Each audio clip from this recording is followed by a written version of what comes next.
Rain tapped gently against the cafe windows, the kind of soft drizzle that made everything feel slower, more uncertain. Elara Bennett stared at her reflection in the glass, wondering for the 100th time why she'd agreed to this. Another date, another stranger, another evening pretending she wasn't tired of disappointment, her best friend had insisted. One last date, Elara, Sienna had pleaded over coffee 2 days ago. Then you can delete the app forever. But this guy, he sounds different. Different.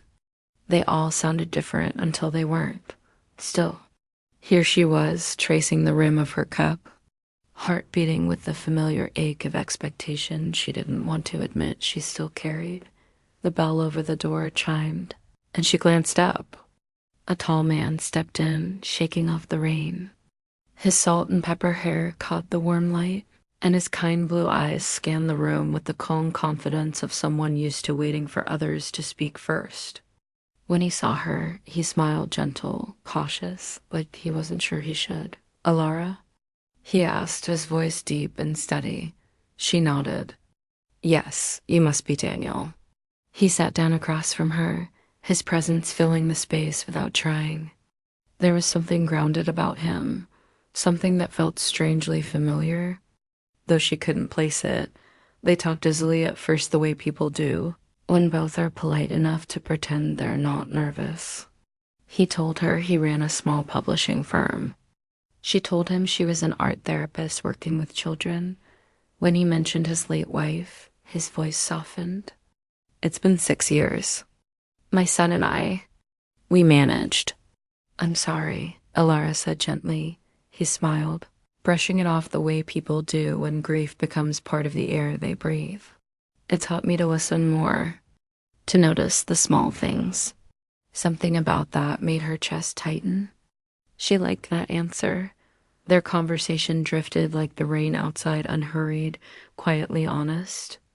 Then, halfway through her second cup of tea, he said something that made her hand freeze mid-air. "My son used to talk about an Elara," he said thoughtfully. "When he was little, he couldn't have been more than 9. He said she was the only one who noticed his drawings." Elara blinked. "What was your son's name?" "Luca." Her breath caught. The cafe faded for a moment. "Luca Hayes?" Daniel's eyes widened. "Yes, you knew him?" She nodded slowly, her fingers trembling against the cup. "We went to the same art class every summer. He was quiet, always sketching in the corner. I remember I gave him my pencils once because his had broken." Daniel's expression changed, softened to something unreadable. "He talked about you for years. Said you were the reason he wanted to be an artist." Elara's heart twisted. "Is he still drawing?" Daniel smiled faintly. "He is. He's 24 now. Lives in Rome. Works in restoration painting, sculpture, architecture. He's doing well." A tear she hadn't expected slipped down her cheek. She laughed lightly, embarrassed. "That's incredible.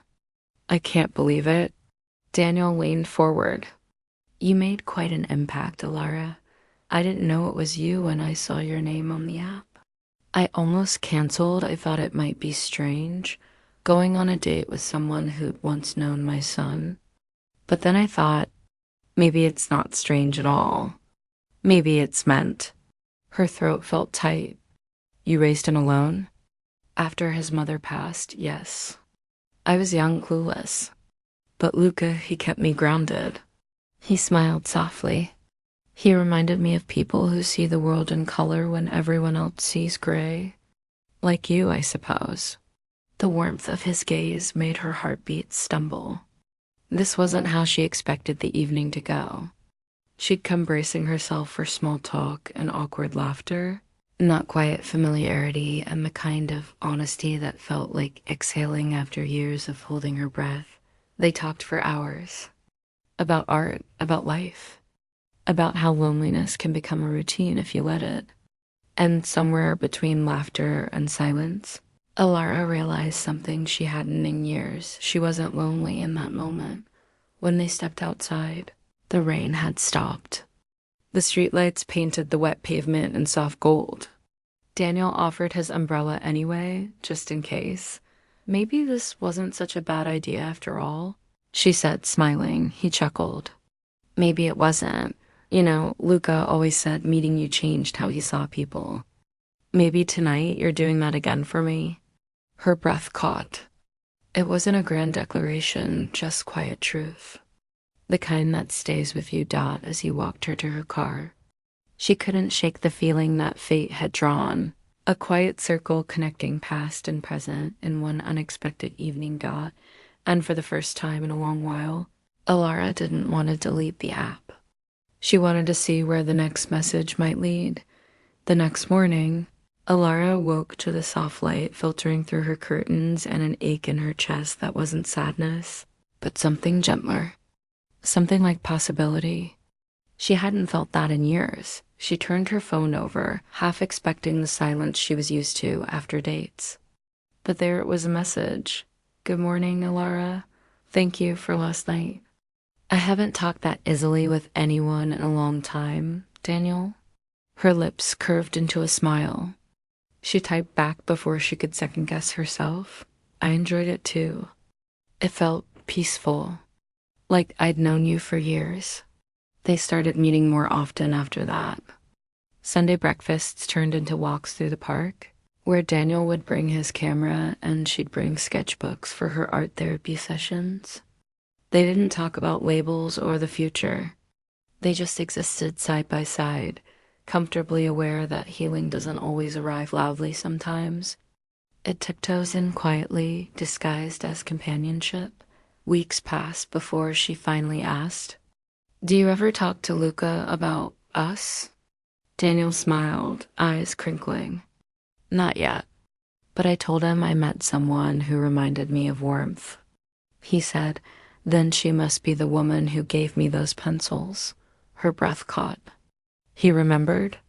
Every detail, Daniel said softly. He even painted that moment, a girl in sunlight handing him color. He keeps it above his workbench. Elara's eyes welled. I'd like to see it someday. Daniel nodded. He'd like that. Maybe one day the two of you can meet again. There was silence between them, not awkward, but full of unspoken understanding that evening. As they sat by the riverside cafe, watching the sky melt into gold, Daniel reached for her hand. You know, I used to think I was past the part of life where surprises happen, he said quietly. But then you walked in, and it felt like the world had one last gentle twist waiting. Elara's fingers tightened around his. And I used to think my story was done too, she whispered. But maybe it was just waiting for a softer chapter. He smiled. Maybe we're both learning that love doesn't always start with lightning sometimes. It begins with recognition. The wind carried the faint scent of jasmine as they sat there.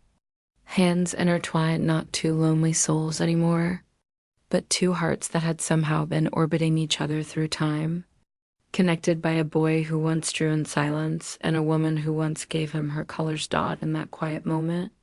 Elara realized something. The date she almost canceled wasn't an ending at all. It was the universe's gentle way of returning what she'd unknowingly given years ago, a little bit of light, and for the first time in a very long while, she felt complete.